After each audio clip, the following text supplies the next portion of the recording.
But what's really going on behind the headlines?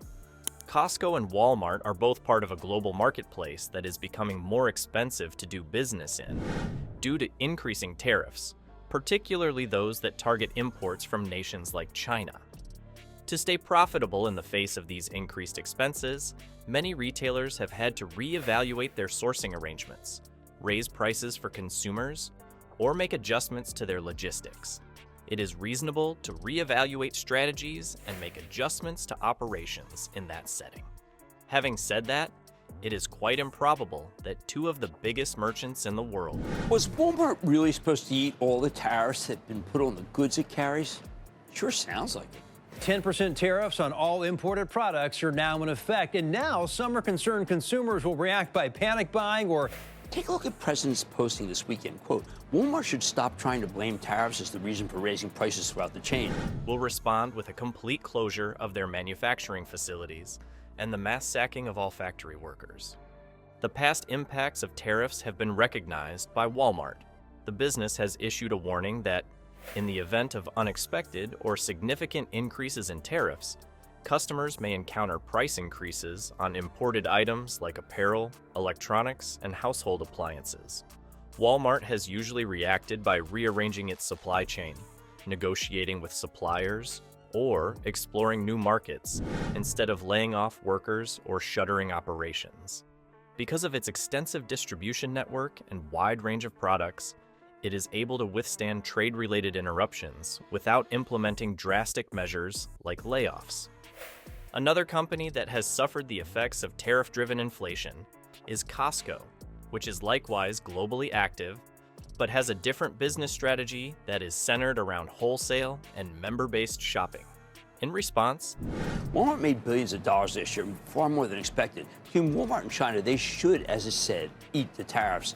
Well, President, talking about that economist, he told us that he does think panic buying could happen in the near future, although... And not charge valued customers anything. I'll be watching, and so will your customers. Quote.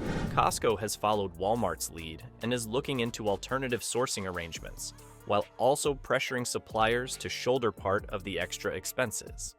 No official announcements have suggested closures or mass layoffs due to tariffs, and the company's operations have remained consistent. Its presence in local and international markets is growing as it opens additional locations. Both Costco and Walmart do not mainly own or run factories in the conventional sense. First, let me say that's a nice thought. Very Bernie Sanders-like. It would be terrific if Walmart just operated as a charity, directly subsidizes customers. Well, that's all speculation on his part, but he thinks it is a possibility. Talk to customers here at Costco, though, and they say they're not worried about panic buying, at least not yet. Fact is, though, all retailers are wrestling with these tariffs, and almost none of them can afford to eat the cost because they have incredibly low profit margins to begin with. Their items are made by other companies for the most part. The initial load of tariffs is carried by these suppliers, who are frequently based in Asia. Instead of producing the goods themselves, retailers specialize in distributing them and handling logistics. They also provide warehousing, merchandising, and retail services. So, larger economic trends, not only tariffs, would drive any substantial layoffs, and they would be more likely to occur in distribution and warehousing than in production.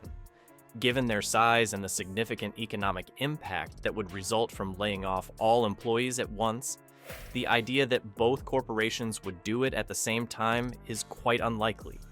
Hundreds of thousands of workers in the US and other nations are employed by Walmart and Costco combined.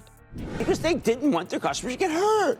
They might have been able to actually deliver better prices for the customers if the White House had given them more time to get ready. In fact, he told us the overall Costco company, of course, based in Issaquah, doesn't expect a major impact from tariffs. But they didn't know about Liberation Day. Nobody did. So they didn't get a chance to find lower prices for a lot of their goods. The media, unions, and government would all pay close attention to a mass layoff because of the impact on the economy on a national scale. No such coverage has been reported as of yet. The more probable explanation is that this false information has propagated due to people being confused or exaggerating, because we live in the age of clickbait headlines and viral tweets.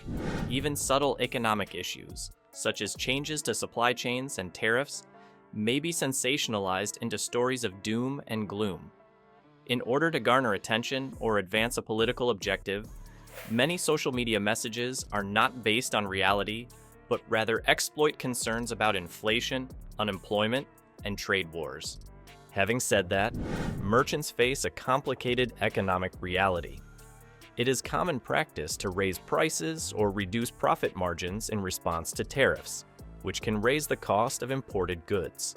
Some businesses have had to lay off workers, shutter underperforming locations, or simplify operations in the worst-case situation.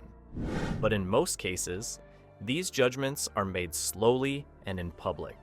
Such a move would necessitate months of preparation, staff meetings, disclosures to regulators, and press conferences for companies of Costco's and Walmart's size.